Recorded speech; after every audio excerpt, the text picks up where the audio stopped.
Hey everyone, so here is how to record on your Fios TV. So according to the Verizon.com support is that digital video recorder capabilities allow you to record programs while viewing other content. So to use it, here is what you should need to do. You first use your remote, of course, press the DVR button, use the arrow keys to navigate. So from there, you need to watch Fios TV on the go. To watch Fios TV online is that you just need to sign in to My Verizon and select the DVR tab to record a show, schedule a program, view recorded programs, and manage series. So access your DVR anywhere using the Fios TV mobile app, which is you can just search it on your App Store or Google Store. It is available on both sites.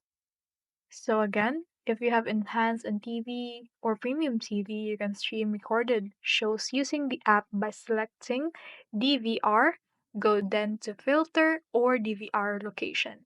So from there, you can record your DVR at home and you can watch it on the go.